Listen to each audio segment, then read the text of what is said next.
Well, I suppose the good news is that most of the topics have come up anyway, so I will be able to keep this short. And I suppose on the tax agenda, we have, and I really, I usually start off when I'm talking about VAT and I say I'm passionate about VAT. And people look at me as if I have two heads. And I try to say, I want, by the end of this presentation, I want you to be passionate about VAT. But I think Chris has done that job, yes. Right? And that's why, because the VAT is not about the money, it's about what you are prevented from doing by not having that money. And also, that it is unconscionable that, there's one thing about government funding being given to you by one department and then the revenue taking a cut. That's one thing. That's money going around in circles. But when you go out for the hard slog and raise the funds, and then when you come to spend them, the government says, well done and thanks very much, I'll have 125,000 of that, right? And that's where it really hurts. And that's why I'm passionate, and that's why we're back on the on this issue. And we've been through, all of the journey that Chris has talked about. It took, I joined ICTR in 2000, and it took 5 years to actually get in written form from the EU that yes, it's possible to have a grant system to recompense you for the thing. I wouldn't even dream of trying to get the EU to change VAT, right? 28 countries have to agree. It'll never happen, right? We still work at EU level, and we continue to work at EU level to keep the pressure on at both sides. But the solution is a grant scheme to compensate charities for the VAT that they pay. And while I agree that the defibrillators is one, but in this room, everyone will be able to give me an example of one that is critical for them. So we need a solution for the whole charity sector. And that's what we're working on now. So Chris is kindly joined the task group from the board. It's led by Jim Hines on the board. Jim is with Concern, and he's chairing the group. It's Chris Macy, and we also have the voluntary effort of Breen Cassidy, who's a VAT partner with Ernst & Young, John Gallagher, who advises us on public affairs, and myself. And we have already had our first meeting with the Department of Finance, and we've made a submission, and what we're looking for is a working group, similar to the working group that we had on the tax simplification, with the Charities Revenue Unit and with the Department of Finance, so that we sit down together and work out a solution that works for everyone. And that's what we're pursuing at the moment, and hope to have that. As Chris said, we thought we were there in 2008. We were just on the verge, 2008, 2009, and then Lehman Brothers stepped in to screw things up for us, I think would be the way to put it. So, but we're back on that full force. The other area of the tax agenda is, we're at the stage now of the operationalizing the simplified tax relief scheme. This is the first year of the new scheme, which is now online. And the feedback from charities or from you is that the online system is really easy to use, and people are delighted with it. It will save administrative costs. There's a disappointment that the amounts coming back at the moment were less than people expected at this stage. But we've had an initial review with Liam and, with the revenue section in Nina. We went down to visit them. And both Liam and Roger are here today, and they'll be doing their usual clinics over lunch. So you can, they told me that I could say that, right? But we had an initial mid-year review, and so part of it is understanding how the system works, how the online system works, which we've sent out a briefing to you on. But we have also, once the first full year of operation has been completed, Liam and Roger are willing to come up to Dublin, and we'll organise a seminar for people who operate the tax relief scheme, so that we can tease out any issue. But one of the things to reassure you on, they have made a commitment that all those donors or reclaims, the way it works is that you get the money back when each donor's tax affairs are fully compliant. So they're going to do a sweep during mid-December, because a lot of the self-assessed have until the 13th of November to finalise their tax affairs. So they have committed that in the middle of December they would clear out all those tax or validated tax refunds, so that there will be payments before the end of the year, because I know it's a real concern for charities. You've budgeted for the tax income in this year. If it arrives in January, it's going to make your accounts look very bad, and Una mightn't be very happy with that, right? So just to say that commitment has been made, and it's something we really welcome. It was a very practical outcome of that meeting. On the charities regulation, I think there's been a lot about it this morning, but last night I sat down and I thought, what am I going to say? Because I knew that there was going to be a lot of detail, but I just thought I'd reflect back on where this started. I joined ICTR in 2000, in December 2000. And at that stage, one of the first things I had to do was develop a strategic plan. And I looked at the white paper. Those of you who remember the white paper. And in it was a commitment to updating the law on charities, because it was more than 30 years out of date. And I brought this to my board and I said, because at the time the focus was very much on tax, and I said, folks, we need to be on top of this, because this is, on the one hand, we're looking for concessions for charities that benefit them on the tax side. We need to be equally take a lead in terms of regulations, so because there are two sides of the one coin. It has been a long and winding road. I mean, if I could sing, I would actually give you a verse, but I can't sing. And it leads us to your door. But the door is now open, and that is the great news today. But I actually just reflected on it, and over the time I've learned an awful lot about the policy making process and legislation and how it's done. But I've been through 3 departments. It went from Justice to Social Affairs, then to Craggy, you remember Craggy, which became something else, and back to Justice. So it went right the way around. So 3 departments. In terms of ministers, 7 I've got to know over the process.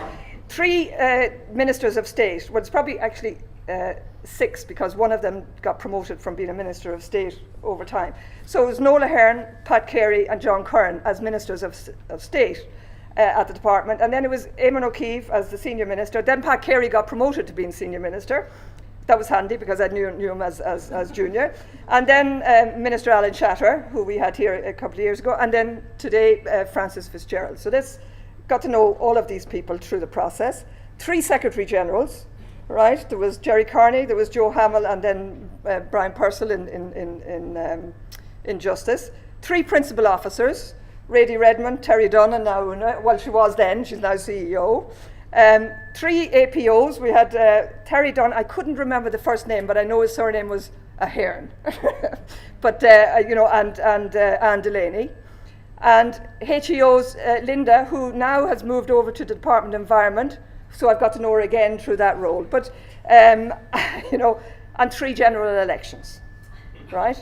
So I was kind of reflecting on it. There was 2002, 2007, and 2011. And I was thinking, what does this tell you? And what I think it tells you is you have got to be persistent in this business and not go away and stick with it through all of the twists and turns and feeling you're nearly there and then something else happens. And I think ICTR is good at sticking with. So I would give a warning to the VAT people. And I'll ask Liam and Roger to pass the word back. These people never go away. They really will haunt you unless you get the thing right. So, and Una can pass that on to colleagues as well. So be prepared. We are, I'll be coming up here and telling you the history, I hope, at some stage of the VAT and how we managed to get to that door and get it open.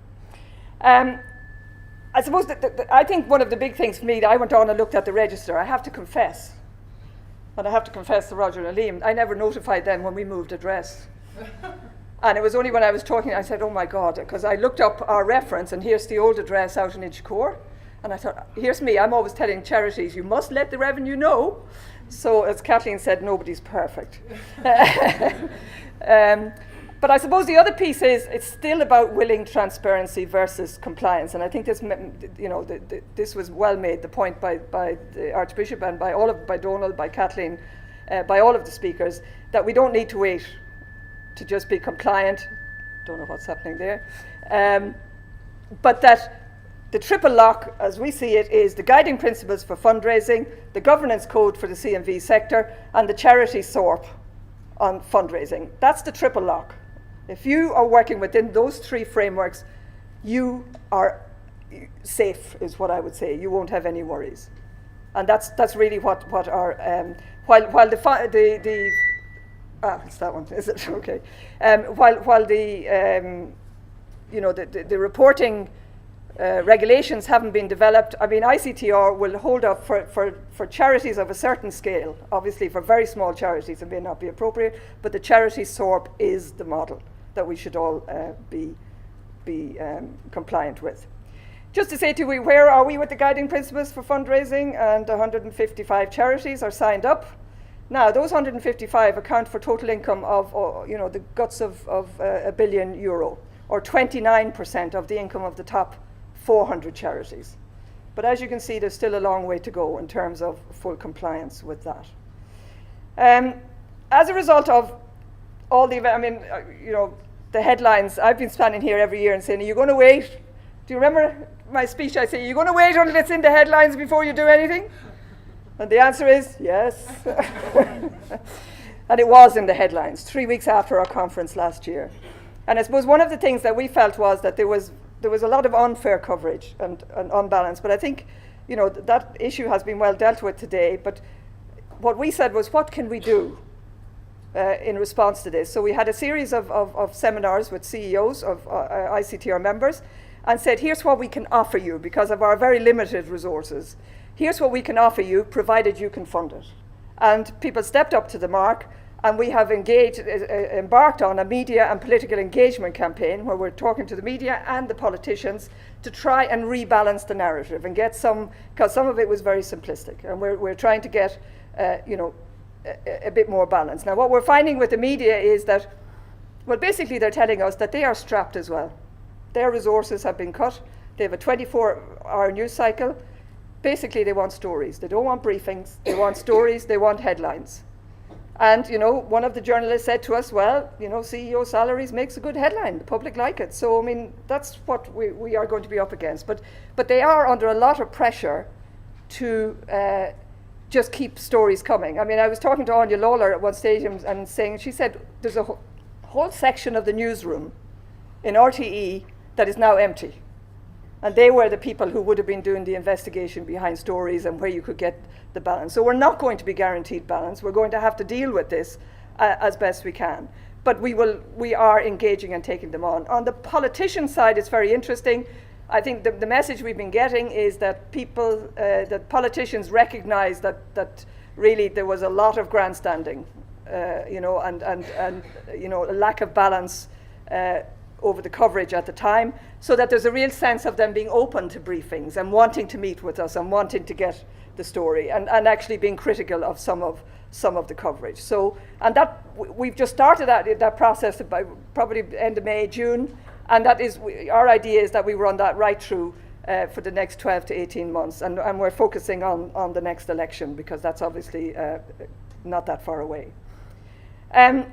The other piece that we've been working on behind the scenes is the charity SORP. And when I say working on, it's not us. There is a SORP making body.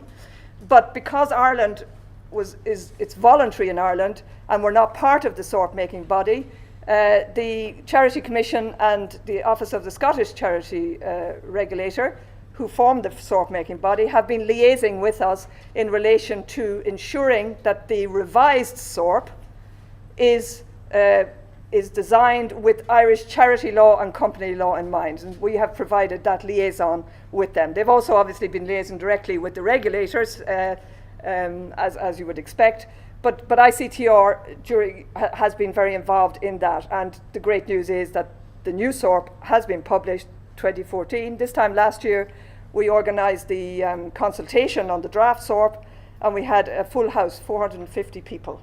At a session here. I mean, actually, Nigel Davies of the Commission said it was one of the biggest groups that they'd had for their consultation.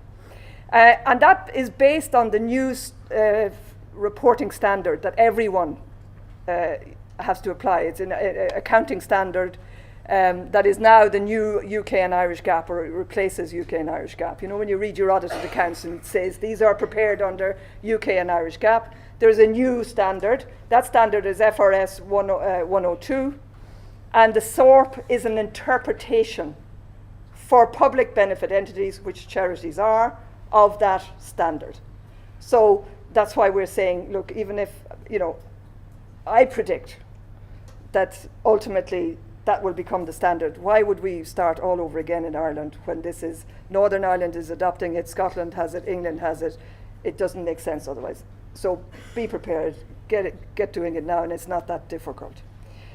The other area was in promoting philanthropy, and the role that we had within that is as the lead organisation on the fiscal and regulatory environment, and we were part of the Forum on Philanthropy. Now, during the fallout from the various scandals, the chairman of the Forum on Philanthropy, Frank Flannery, resigned and hasn't been replaced. But that doesn't mean the work doesn't continue, because the way it was set up was that the forum was, if you like, the advisory, but then there were 4 lead organisations.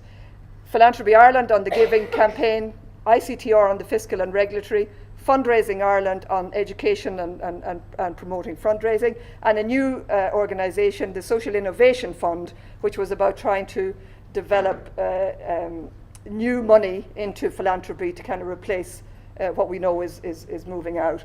And that body is set up. So they are all being supported by the Department of Environment. And the good news since last year is that we have 3-year funding from the Department of the Environment, for which we're very grateful, as of December, towards the costs of that and our core funding in delivering on that.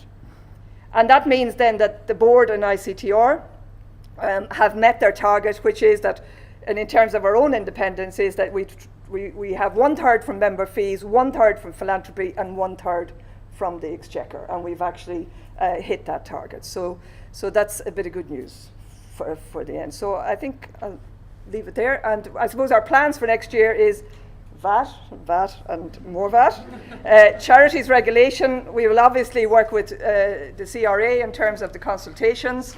And if they're going to bring in Section 7, we've been saying it from day one, a lot of consultation before that is commenced, because the Garda permit system is already complicated enough. We need to think that through. And we will also, at the moment, in relation to the guiding principles, we're developing a report for the Minister and the CRA in terms of transitioning that and seeing how they want to take it forward at the end of this year. We will be continuing the media and political engagement, and obviously the work on the SORP. So thank you very much.